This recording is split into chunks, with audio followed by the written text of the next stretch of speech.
here's a little project of a set of Colonial-ish end tables.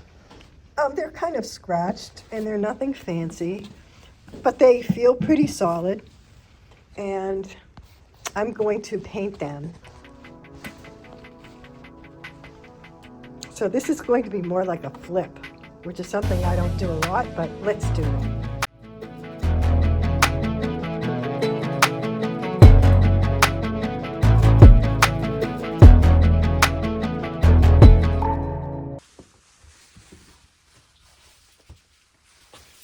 Today I'm using this. I'm going to rinse it off really well. It's just a multi-surface cleaner, so it'll just get the grime off of it.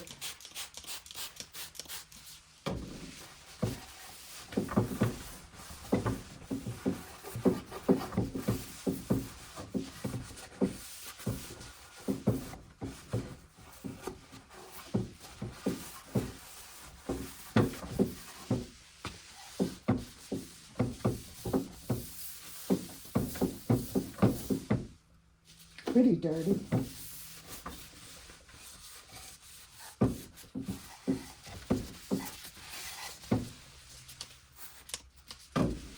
Smells good.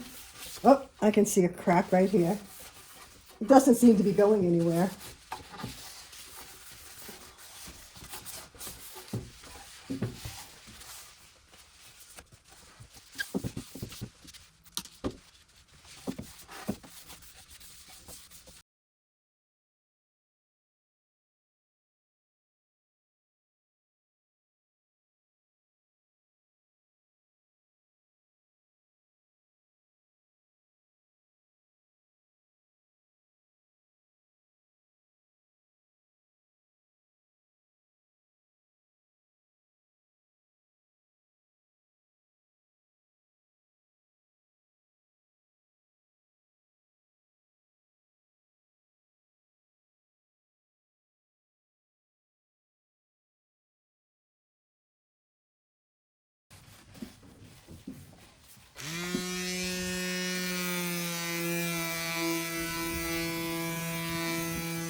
I don't have a particular method of using different grits of sandpaper. You won't usually hear me saying, well, I start with 80 and then 120 and then so forth and so on. I use whatever sandpaper is applicable to the immediate task at hand. So, and I tend not to do really, really high grits only on my finish product, because if you make the wood too smooth over your surface before you put, say, any stain on, the wood will tend to resist the stain.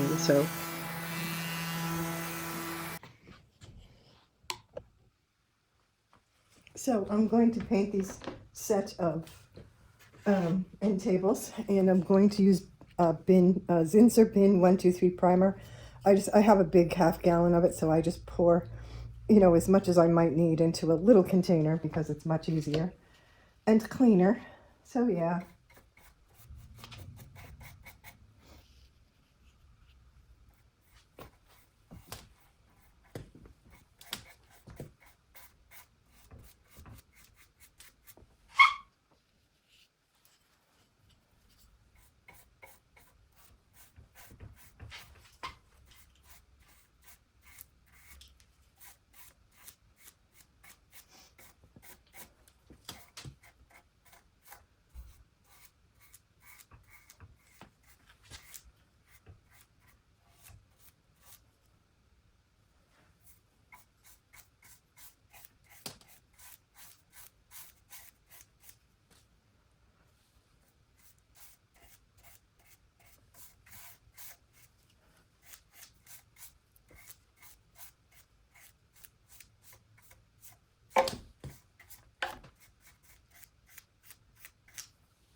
So any numbers underneath, I'm actually going to take a photo of before I paint over anything.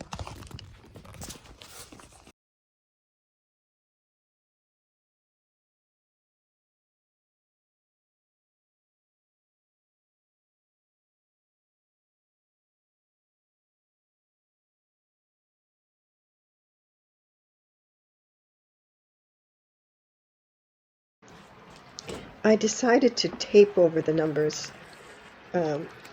That way they'll still be visible when the tables are done.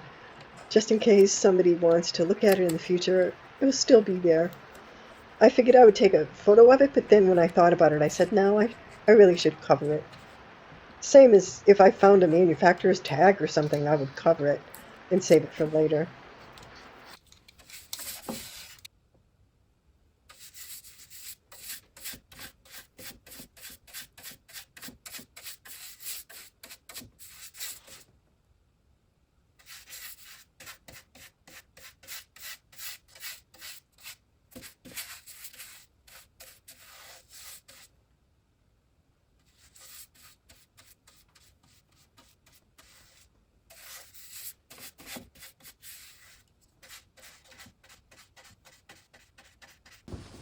So this morning I'm going to do a blend on these two end tables. I've done one coat of the primer, and I'm going to start my blend.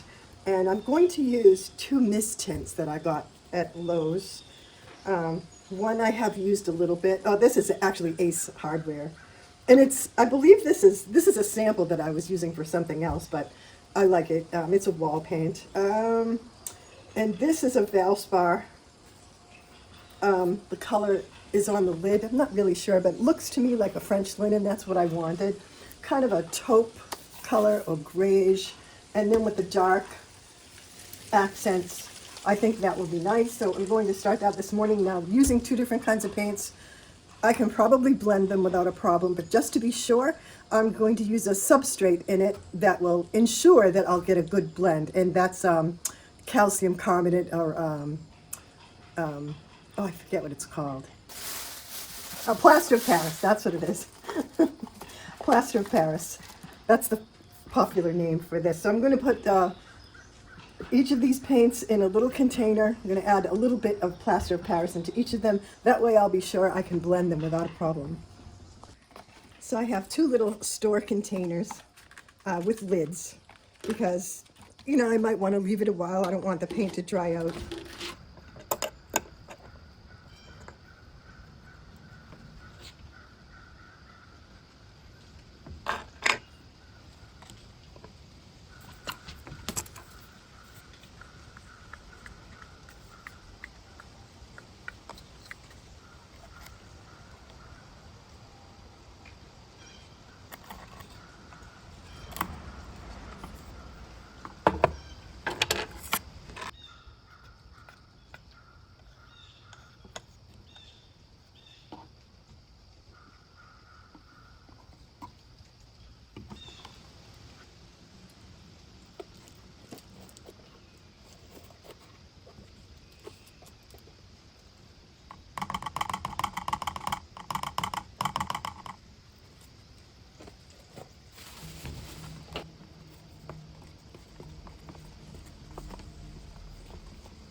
I think this might be a little too brown, so I'm going to pour a little bit more of this darker color into it. All my paints are home, or I would actually choose black, but I can't keep the paints up here anymore because it's too cold. So I would have to go home and get a black paint, but this might just do it. This is just going to take a little bit of that red out. and hopefully give me more of the color that I want.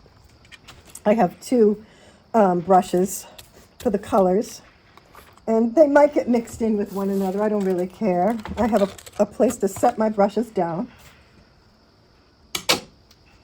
So let's start with this leg right here, and I'm going to bring it in a little closer. And I wanted to get a wet rag to wipe off my blending brush.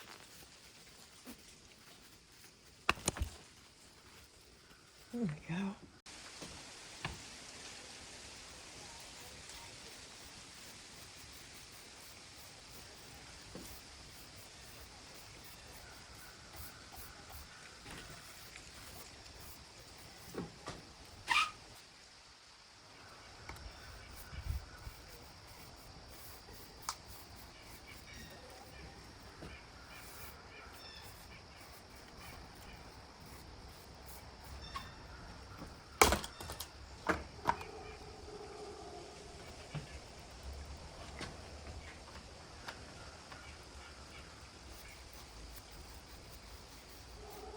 And you'll notice I'm doing this one a little different, and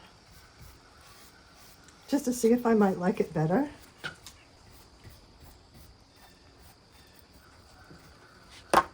The blending brush.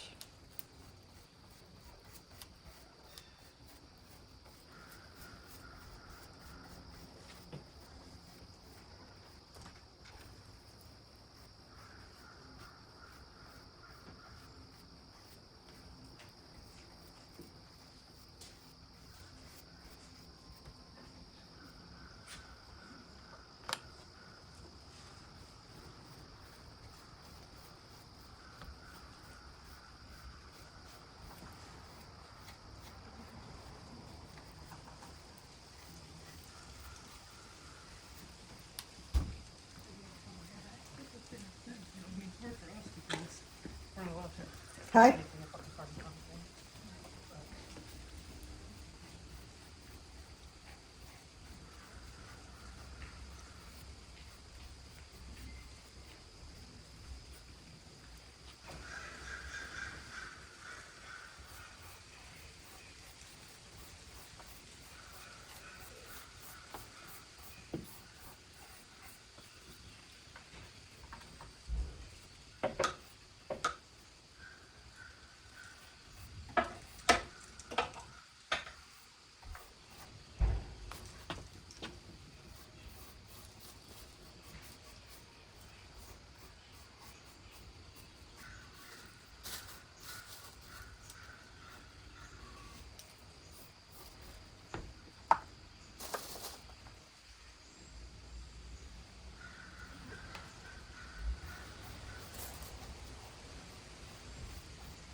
I'll tip it upside down later and do the underneath.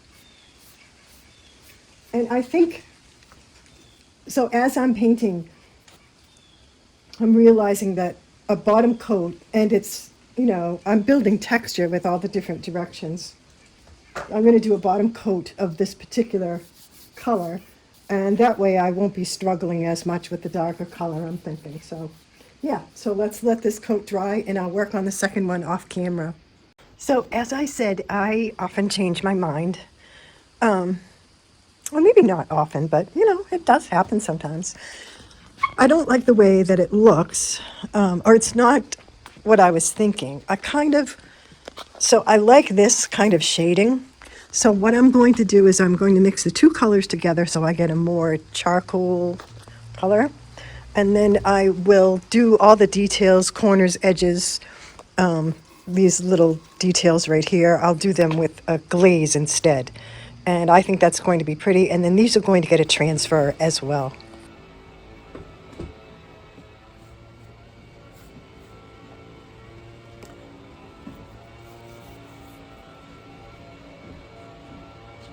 I love the color. It's beautiful. And I'm going to let it dry overnight, and hopefully, you know, I'll do the underneath parts and any touch-ups and everything that I need to do, and then I'll put my transfers on.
So the furniture is all dry and it looks really pretty. I love the color. You can see how dark and rich it is. And I'm using a transfer it's a Redesign with Prima, and it's Burgundy Rose Garden. I've used it on something else. I can't remember what it was. Something else that I did kind of recently, might be gone already. But yes, and so I had some left over. What I did already off camera was I cut out the pieces. I have a couple of these little ones, so I'm going to put, you know, one somewhere. Okay, so I did 3 coats of acrylic spray, and I changed my mind about the transfers. I just don't want to take a chance that that's going to remove my finish. So the acrylic spray is nice and dry, and I am going to do a glaze. Now, if I can get that glaze to dry, you know, really nice and firmly, I will finish it with a wax. But let me see what the glaze does first. Now, you don't need very much of this. This is a Valspar antiquing glaze. So, yeah, I'm going to put it here and there. I'll probably put it in some of the corners and some of these details. Yeah, so let's try it.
That was a lot of cleanup. And I don't know, if I probably haven't shown you this, but I make my own sugar scrubs. So this has some mild soap and a bunch of spices. This one happens to be pumpkin spice. And yeah, I use it if I get like a lot of dirt on my hands because it scrubs off really well. So that's fun. Yep, I like it. It's really hard. I think it's difficult to glaze, and I'm often like not 100% satisfied when I do it. I just try my best. My youngest son was really, really, really good at glazing, and he glazed a lot of things. Now, I use wax most of the time. He didn't like wax, and glaze isn't my favorite. But yeah. So the good thing is there's a lot of open time. So if you see like a little splotch like that, you can wipe it off for quite a while. But it's the kind of finish that it's very antique-y, which I don't do a lot of that. So I was going to do transfers on there, but when I started putting them on, it started removing my paint. And I wasn't going to do that because the paint is a beautiful color. And, you know, I mean, no one wants to wipe their paint off after doing that. So I am going to let that glaze dry. And tomorrow morning, I am going to do wax over it because I like a wax finish. So, but I want it to be nice and dry. I don't want to pull anything off with my wax. I just want a nice moisture barrier. It has 3 coats of acrylic on it already. So, yeah, I think the wax will be a nice finish. And yeah, so we'll see. And that's going to be it. They're not very decorative, but I guess if you think about it, the glaze is decorative, right? The way I did it was kind of a barely there, but you can see it. I love it. I think it's beautiful. I love the color. So yeah, let's catch up. We'll give it at least 12 hours to dry. This is the Howard Citrus Shield, and I love this paste wax. It's a beeswax formula, and it smells heavenly. It's very orangey scented, and it just smells so good. I left it on, I don't know, maybe 20 minutes or so, and I'll probably go back and do a second coat maybe later on, maybe tomorrow, and a quick buff, and oh, they just look so nice and smell so nice.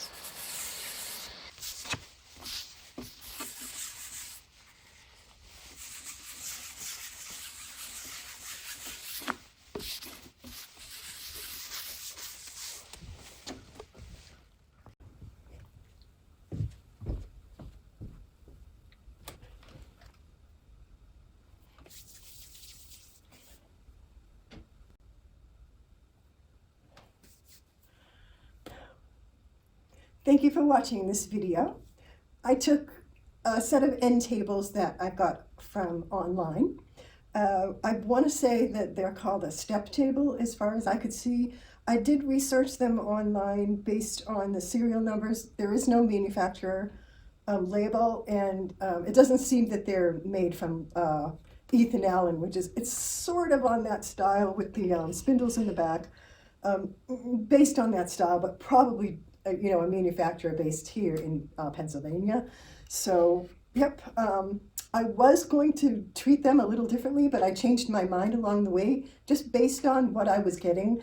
I didn't like the color as much as I thought I would. I did want to do a blend, and I wanted to try glazing them. But I decided to go with all one color, which was the 2 mistints mixed together with calcium carbonate, plaster of Paris. And I love the color. I love the color. They're not in bad condition. I found a little crack, but nothing significant. It's not going anywhere. I did try the glazing. Now, glazing is something I don't do very much. It's an antiquing method, and I don't do it that much. I don't feel that confident with it, but I think they came out pretty good. I got some nice shading, and based on The texture that I got with my paintbrush, it's sitting inside the texture just enough. It's very subtle, right around the details on the lower legs. I did get a couple of small transfers on there, but I had to change my mind on that too, because when I started laying on the transfer, it started pulling off the paint, which I don't know why. I would just chalk it up to probably my fault. I won't blame the paint because I've used those paints many times without a problem. I just don't really know. But anyway, you just have to roll with the punches. So I got a couple little transfers on there, but I think they look nice as they are. I'm going to do glazing a little bit more. I should be using that. Anyway, stay tuned for some close-up pictures that I can give you, and I'll decorate the tables a little bit. And yeah, thank you for watching this video. If you made it all the way through, consider subscribing. That always helps my small channel.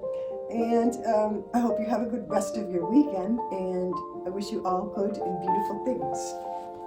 Take care.